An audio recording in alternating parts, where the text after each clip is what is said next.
4절, 9절 말씀 중심으로 우리가 말씀을 살펴봅니다. 오늘은 이제 9월 셋째 주에 이제 추석 연휴가 끝나고 일터에 돌아가서 일을 하려고 하니까 몸이 많이 불편스러웠을 거예요. 노는데 또 쉬는데 우리 몸이 익숙해져가지고 힘들어요. 일하는 것도 힘들어요. 그래서 이제 추석 연휴 끝나고 어린이들을 이제 유치원에 데려오는 일에는 전쟁이에요, 전쟁. 그리고 한 3분의 1 정도가 다 결석이에요. 애들이 안 나가려고 그러는 거예요. 이제 엄마 옆에 있는 게 좋고 그러니까 막 안 나가고 또 가는데 그냥 막 뭐 이산가족처럼 그렇게 막 울고 막 난리 나요. 한참 그래요. 그래서 우리가 이렇게 쉬던 또 휴일을 누리던 그런 삶에서 갑자기 또 우리 일터로 돌아가려니까 몸이 불편스럽고 불만족스러워요.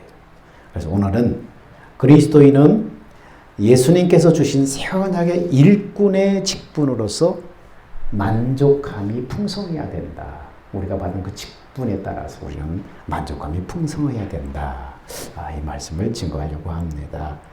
고린도 교회 성도들은 만족함이 부족했다고 오늘 말씀하고 있습니다. 오늘 고린도서 3장 3절 4절에 보니까 우리가 그리스도로 말미암아 하나님을 향하여 이같이 확신이 있으니 우리가 무슨 일이든지 우리에게서 난 것 같이 스스로 만족할 것이 아니라 우리의 만족은 오직 하나님으로부터 나느니라.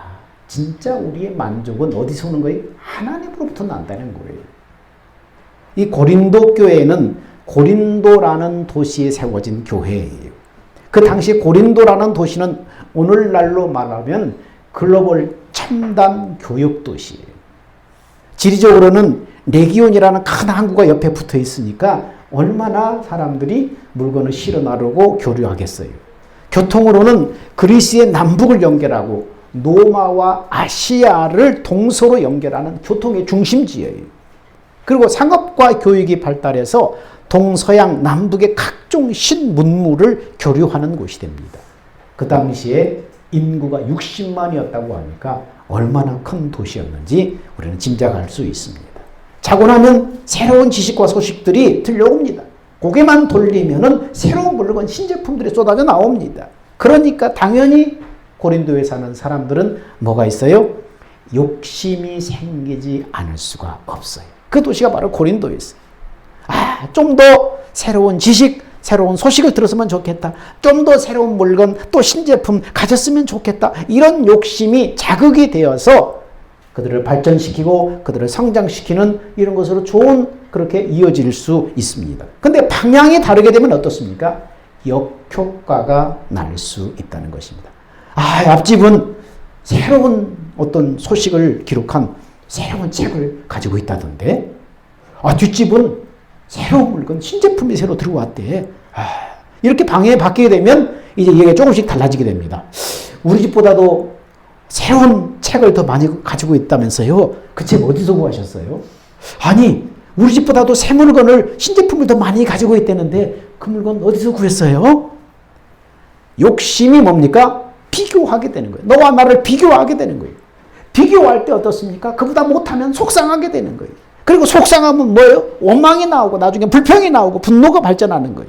고린도 교회 성도들은 고린도 도시에 가득한 세상 것을 바라보면서 내가 가지 못한 것, 내가 가지지 못한 것, 다른 사람이 가지고 있을 때 그것을 바라볼 때 비록 믿는 자지만 믿음 생활하지만은 그 속에서 뭐예요? 불만족 속에 살아가게 됐다는 것입니다. 만족함이 없게 됐다는 것입니다. 그럴 때 오늘 사도 바울은 고린도 교회 성도들에게 권면합니다. 우리가 무슨 일이든지 우리에게서 나는 것 같이 스스로 만족할 것이 아니니 우리의 만족은 오직 하나님께로 나느니라. 하문으로 만족이 뭡니까? 찰만 뿌리족, 뿌리까지 가득 찼다는 뜻이. 한글 사전은 만족은 마음의 흡족함, 모자람이 없이 충분하고 넉넉함 이런 뜻이에요. 여러분 사람이 아무리 가지고 싶으면 가져도 여러분 이렇게 돼요? 마음 뿌리부터 다 충만한 만족감이 있어요? 없어요. 전도서 5장 10절에 그래서 뭐라고 말합니까? 은을 사랑하는 자는 은으로 만족함이 없고 풍부를 사랑하는 자는 소득으로 만족함이 없나니 이것도 헛되도다. 사람에게서 난 것으로 인해서 만족이 되는 것은 없다는 거예요. 은을 사랑하면, 돈을 사랑하면 그것으로 만족하지 못하고 풍요를 사랑하면 소득으로 만족하지 못하다는 거예요. 여러분, 세계 최고의 주식 투자자로 알려진 미국의 워런 버핏, 그의 재산을 원화로 하나 환산해 보니까 121조 9,700억 원이래요. 그러면 워런 버핏은 만족할까요? 아니에요. 올해 나이 92세인데 앞으로 살면 얼마나 살겠어요? 그런데 주식을 더 모으려고 주식 투자에 여념이 없다는 거예요. 지금도. 그 늙은 나이에. 무슨 말이에요? 사람에게서 난 것은 그 무엇으로도 만족할 수 있는 것은 없다는 거예요. 여러분, 고호라는 유명한 화가가 있어요. 그래서 그 작품엔 해바라기, 별이 빛나는 밤, 또 귀에 붕대를 감은 자화상, 이런 유명한 작품들이 너무나 많아요. 그 작품들은 너무나 유명해서 값을 매길 수 없을 정도로 그렇게 명화예요. 그러면 이런 그의 작품으로 말미암아 고호는 스스로 만족했을까요? 아니에요. 그런 작품을 만들어낸 고호도 스스로 만족했냐? 이런 명화들을 만들어낸 고호는 일생의 그림 화가로서 만족했냐? 아니라는 거예요. 그러면 그 작품 중에 하나인 귀에 붕대를 감은 자화상이라는 이 작품은 어떻게 만들어지냐면, 왜 귀에 붕대를 감았을까? 어느 날 고호가 그림을 잘 그리려다가 나는 왜 도대체 만족스럽게 그림을 그릴 수 없는가? 너무나 화가 나고 속상함과 분노가 극에 달할 때 약간 정신이 이상하게 돼서 자신의 귀를 잘라버리고 말았어요. 그리고는 그 자신의 모습을 그림으로 그렸는데 오늘날 그 그림을 명작으로 쳐주고 있다는 것입니다. 무슨 말입니까? 사람에게 난 것은 그 무엇으로도 여러분 만족할 수 있는 것은 없다는 거예요. 그래서 잠언서 27장 20절에 보니까 이렇게 말을 해요. 수월과 아바도는 만족함이 없고 사람의 눈도 만족함이 없느니라. 도가니로 은을, 풀무로 금을, 칭찬으로 사람을 단련하느니라. 이렇게 말합니다. 여러분, 수월은 무적행, 하데스 음부를 말해요. 아바도는 그것을 올라오는 황충의 우두머리를 말하고 있습니다. 요한계시록에 보면은 이제 마지막 때 일곱 천사가 일곱 나팔을 부는 그런 것이 있는데, 그 중에 5번째 나팔을 천사가 부니까 음부의 지옥에서 수월이 문이 열리면서 무저갱에서 땅을 향해서 큰 구멍이 나고 거기서 검은 연기가 막 올라오는 거예요. 그래서 사람들이 깜짝 놀라서 내려다보니까 그 큰 구멍으로 황충들이 바글바글 무저갱에서 막 지상으로 올라오기 시작하는 거예요. 황충의 모습은 머리털이 있고 그 머리띠에 관을 쓰고 있고 이빨은 사자 이빨 같고, 그리고 꼬리가 있는데 그 꼬리에는 독침같이 쏘는 살이 있어서 그 꼬리로 사람을 한번 쏘면 사람들은 너무너무나 괴로워서 고통으로 소리를 지르며 비명을 지른다는 거예요. 근데 이 황충이 아무나 막 쏘고 찌르냐? 아니더라는 거예요. 계시록 9장 4절에 보니까 누구를 쏘고 누구를 찌르냐? 자, 그들에게 이르시되 땅에 풀이나 푸른 것이나 각종 수복은 해하지 말고 오직 이마에 하나님의 인침을 받지 아니한 사람들만 해하라 하시더라. 무슨 말이에요? 이 말을 바꿔서 말하면 이마에 하나님의 인침을 받은 하나님의 자녀라는 표시가 있는 사람은 황충이 찌르지 못하도록 그렇게 하셨다는 거예요. 그러니까 이마에 하나님의 인침이 없고 반대로 짐승의 표시로 했던 불신앙의 사람들은 무저공에서 올라오는 황충들이 닥치는 대로 날카로운 독침꼬리로 찌르니까 사람들이 만족함이 다 사라져버리더라는 거예요. 아바돈의 독침에 찔린 사람은 그 독으로 인해서 욕심이 온몸에 퍼지는데 그때부터 절대로 만족함이 없더라는 거예요. 그러니까 이 뭡니까? 이 황충이 쏘는 그 독이 뭐예요? 그 독에 탁 쏘이니까 욕심이 온몸에 퍼져버리더라는, 그 독이 뭡니까? 욕심이라는 독이었어요. 그 독으로 인해서 보는 것마다 저것도 가졌으면 좋겠다. 야, 저것도 한번 가졌으면 좋겠다. 야, 저거 탐난다. 눈이 욕심으로 가득 차게 되고 그때부터 감사가 없어지고 끝없는 불만족으로 목이 가라더라는 거예요. 목마름이 심하더라는 거예요. 야, 갖고 싶다, 갖고 싶다, 갖고 싶다. 차도 갖고 싶고, 저 명품 옷도, 명품 백도, 야, 저 스타일 헤어 머리도 다 하고 싶다, 갖고 싶다. 욕심의 독이 계속 퍼져져. 그러니까 뭡니까? 감사가 없어져. 불만족이 이제 온몸에 다 퍼져서 갈증으로 목마르더라는 것입니다. 눈에 보이는 것, 다른 사람이 가진 것, 그저 세상에 있는 모든 것은 어떻게든지 내가 가지려고 빼앗고 붙잡아 땡기고 안 놓으려고 발버둥치고, 그런 대환란이, 그런 욕심이 대환란의 마지막 때에 펼쳐지더라는 거예요. 여러분 어떻습니까? 혹시 그런 모습은 아닙니까? 황충의 독이 쏘이지 않았어요? 그리스도인은 황충의 독에 찔리지 않도록 하나님의 입맞은 자의 반열에 서서 살아가야 합니다. 내기에 보니까 제사장들은 이마에 하나님께 성결이라고 써붙이고 다녔어요. 오늘날의 이스라엘 유대인들은 예배드릴 때 이마에 성경 구절을 넣은 상자를 이마에 끈으로 이렇게 묶고 다녀요. 오늘 우리는 어떻게 해야 돼요? 이것들이 상징하는 것이 뭐예요? 우리의 머리 대신 예수 그리스도의 생명과 마음으로 하나님의 인친자의 삶을 살아야 되는 거예요. 사도 바울은 고린도 교회 성도들을 향해서 뭐든지 사람에게 난 것으로 만족함을 구하지 않기를 권면하면서 우리의 만족은 오직 하나님께로부터 나느니라. 진짜 만족은 하나님께로부터 주는 거예요. 하나님이 주시는 거예요. 예수 그리스도의 생명과 마음으로 살아갈 때 하나님의 마음에 만족함을 주는 거예요. 부족함이 없는 것을 주는 거예요. 그 찰만 뿌리거든. 뿌리죠. 이 뿌리부터 가득 차게 되는 이 부족함이 없는 이 찰만은, 이 가득한 만족은 어디서 오는 거예요? 예수 그리스도의 마음이에요. 그 마음이 들어올 때 부족함이 없게 되는 거예요. 그리스도인은 하나님께 받은 만족함으로 삼아야 됩니다. 하나님께 받은 것으로 만족함을 삼아야 돼. 고린도후서 3장 9절에 보니까 이렇게 말해요. 정죄의 직분도 영광이 있은즉 의의 직분은 영광이 더욱 넘치리라. 여러분, 하나님의 자녀로서 무엇을 만족함으로 살아야 되는가? 그리스도인보다 먼저 하나님께 부름받은 유대인들은 세상 것이 아니라 하나님 주신 것으로 만족하며 살기를 힘썼습니다.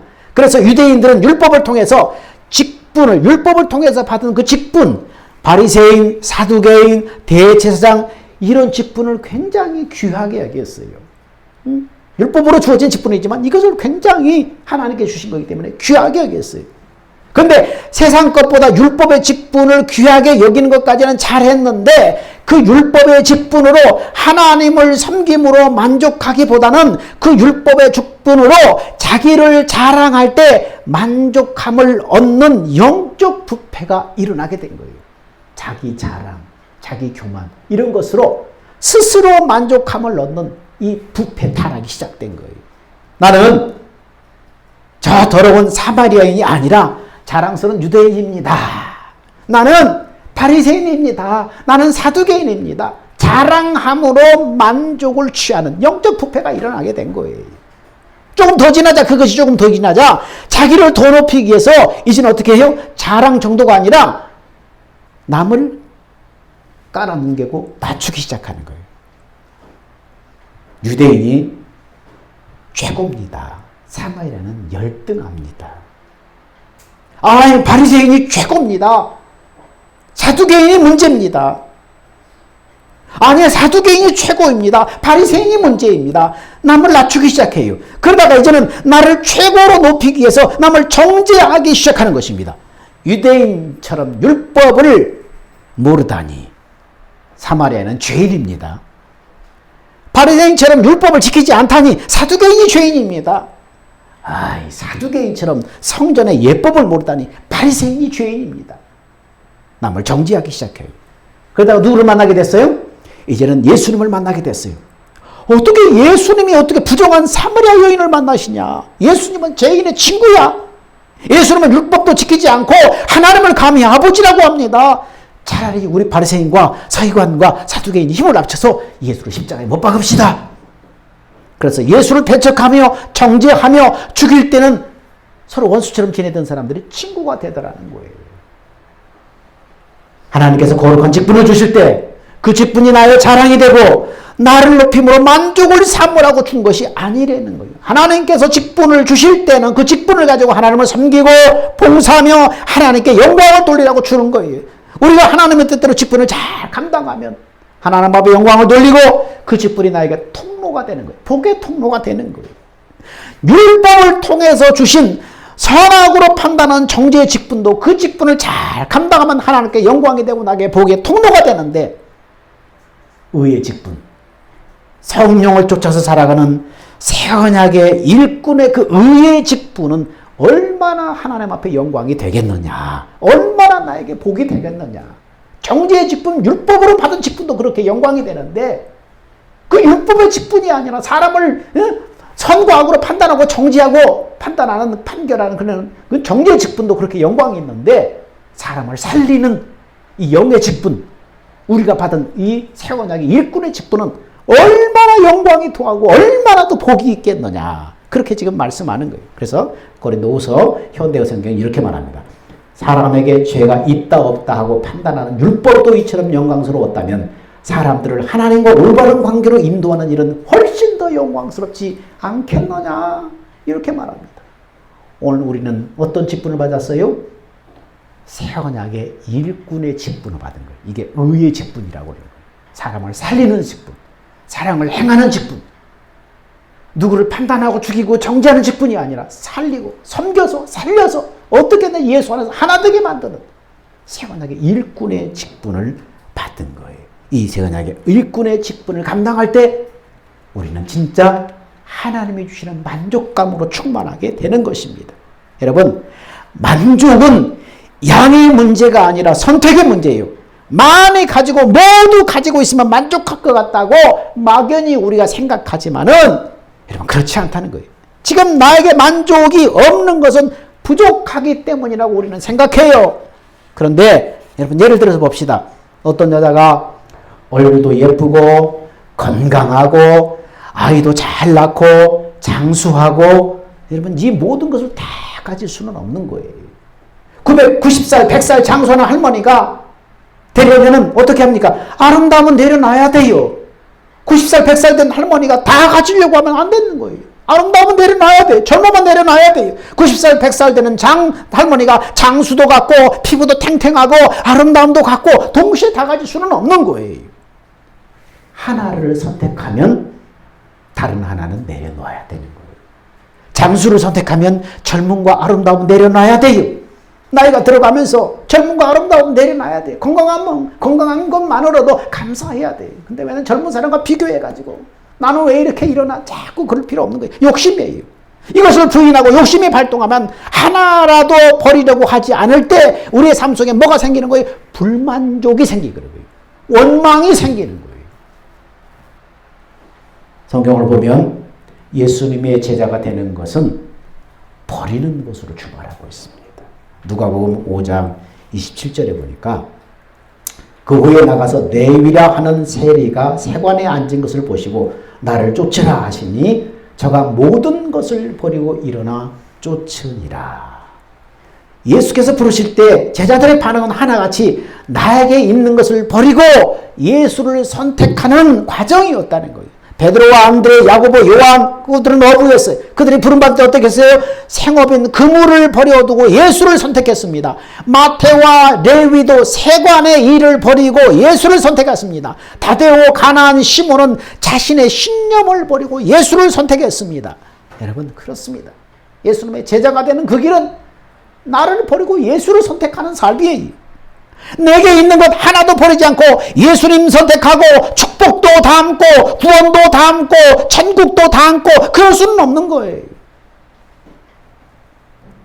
오늘 이 시간도 내가 다른 일을 버렸으니까 오늘 교회 나오기를 선택한 거잖아요. 오늘 여러분 교회 나오신 여러분들은 다른 일을 지금 어떻습니까? 버리고 나온 거잖아요. 이 시간을. 이 시간 교회 안 나오면 다른 거 하고 있을 거잖아요. 근데 그 일을 버리고 지금 교회 나오기를 여러분 선택한 거잖아요. 내가 다른 일을 버릴 때 예배 참석하게 되는 것이고, 내가 다른 일을 버릴 때 말씀 보게 되는 것이고, 내가 다른 일을 버릴 때 기도하게 되는 것이고, 내가 사랑을 실천하게 되는 거예요. 하나를 버림으로 그것을 알 수 있는 거예요. 다 잡을 수는 없는 거예요. 우리는 예수 앞에 가는 그날까지 버리고 선택하는 이 일을 계속할 수밖에 없습니다.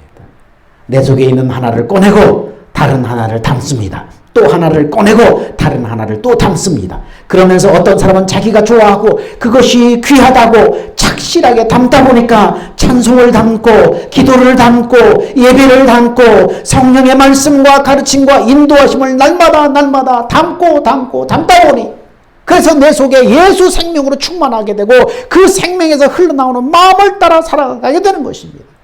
반대로 다른 사람은 자기가 좋아하고 그것이 만족이 된다고 그것을 열심히 하나하나 담다 보니까 돈을 담고 유행을 담고 명품을 담고 명예를 담고 세상 유행을 담고 세상의 일을 담다 보니 세상에 좋은 것들로 가득하게 되었다는 것입니다. 그런데 주님은 뭐라고 말씀합니까? 사람이 만일 온 천하를 얻고도 제 목숨을 잃으면 무엇이 유익하리요? 사람이 무엇을 주고 제 목숨을 바꾸겠느냐? 인자가 아버지의 영광으로 그 천사들과 함께 오리니 그때 각 사람에게 행한 대로 갚으리라. 예수님께서 그날에 내가 이 땅에 사는 동안 내가 담은 대로 갚아주신다고 약속하는 것입니다. 날마다 무엇을 꺼내고 무엇을 담느냐에 삶을 결산해 주신다는 거예요. 여러분, 이것은 다시 말하면 내 속에 무엇을 버리고 무엇을 쫓느냐의 싸움이에요. 로마서 8장 5절은 이렇게 말을 합니다. 같이 읽습니다. 시작. 육신을 쫓는 자는 육신의 일을, 영을 쫓는 자는 영의 일을 생각하나니 육신의 생각은 사망이요 영의 생각은 생명과 평안이니라. 무엇을 버리고 무엇을 쫓느냐의 싸움인 거예요. 현대 성경 이 말을 좀 더 쉽게 어떻게 풀어놨습니까? 같이 읽습니다. 육신을 따라 사는 사람은 자신만을 즐겁게 하기 위해서 살지만 성령을 따라 사는 사람은 하나님이 기뻐하시는 일을 하기 위해서 삽니다. 성령을 따라 살면 생명과 평안을 누리지만 육신을 따라 살면 죽음에 이르게 됩니다. 성령을 쫓아서 찬송을 담고 기도를 담고 예배를 담고 섬김을 담아서 내 속에 믿음의 것들로 충만하게 된 사람은 그 믿음대로 그날의 영생을 상속받고 천국을 상속받게 된다는 것입니다. 반대로 담은 것을 보니까 세상에 값진 것들로 가득한데 나의 생명 대신 예수님이 주신 것은 하나도 없어요. 예수님께 주신 직분도 없고 사명도 없고 헌신도 없고 봉사도 없고 섬김도 희생도 하나도 없어요. 주님 앞에서는 그날에 내가 세상에 값진 것들 가득 담아왔습니다. 그렇게 고백할 때 그대로 갚으신다는 거예요. 그래서 로마서 8장 7, 8절은 이렇게 말합니다. 시작. 육신의 생각은 하나님과 원수가 되나니 이는 하나님 법에 굴복하지 아니할 뿐 아니라 할 수도 없습니다. 육신에 있는 자들은 하나님을 기쁘시게 할 수 없느니라. 이 땅에 우리가 사는 목적은 육신을 기쁘게 하기 위해서 사는 게 아니에요. 이 땅에 잘 먹고 잘 싸고 행복하라고 우리 육신을, 유한한 육신을 이 땅에 두신 것이 아니에요. 우리의 목적은 이 땅이 아니에요. 우리의 달려갈 푯대의 끝은 이 땅이 아니라니까요. 우리는 하나님의 나라에서는 그날 그때가 본격적인 삶이 시작되는 거예요. 이 땅은 과정일 뿐이에요. 나그네일 뿐이라고. 이것을 망각해서는 안 되는 거예요. 사랑하는 여러분, 나를 버리지 못하고 그래서 선택하지 못하고 있지는 않습니까? 더 나아가서 예수를 선택해서 나의 속사람이 예수님이 주신 것으로 충만합니까?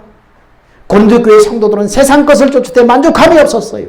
그리스도인은 내 안에 주님께서 주시는 것으로 만족함을 삼아야 됩니다. 무엇이라도 버리지 않으면 어떤 선택도 담을 수가 없어요.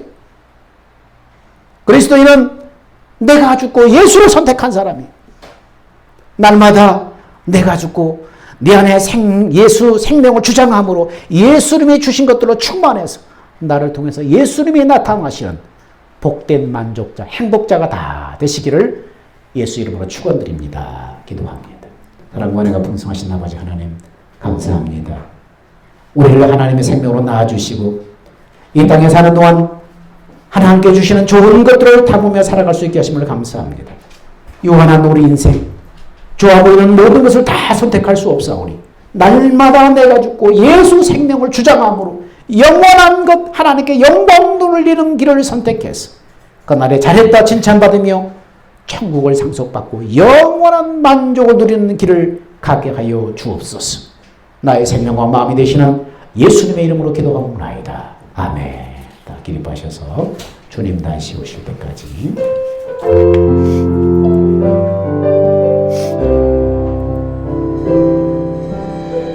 주님 다시 오실 때까지 나는 이 길을 가리라.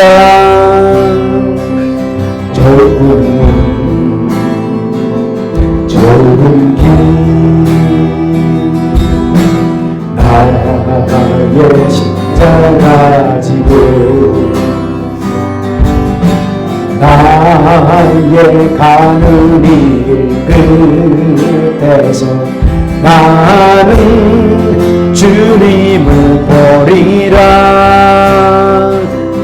영광의 내 주님 나를 맞아주시니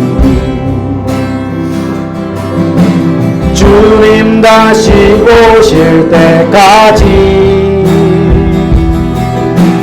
나는 일어나 달려가리라. 주의 영광 온 땅 덮을 때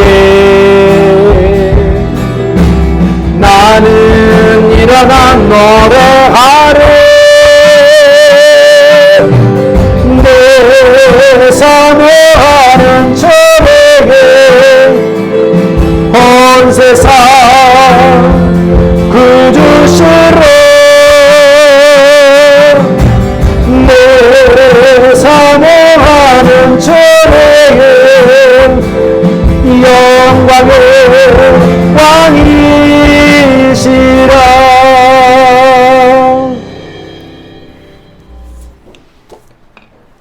이제는 새언약의 중보자로 오신 예수 그리스도의 대속의 은혜와 말씀하시고 그 말씀을 반드시 이루시는 언약의 하나님의 크고 놀라운 사랑하심과 지금도 내 안에 계시며 우리의 마음과 생각을 주장하시는 성령님의 가르침과 교통하심이 이 땅에 사는 동안 오직 복음을 믿고 천국의 기쁨을 누리며 주의 성전된 삶을 살기로 결단하는 살아가는 권속들의 삶과 그 믿음 위에 이제로부터 영원 무궁토록 함께 있을지어다. 아멘.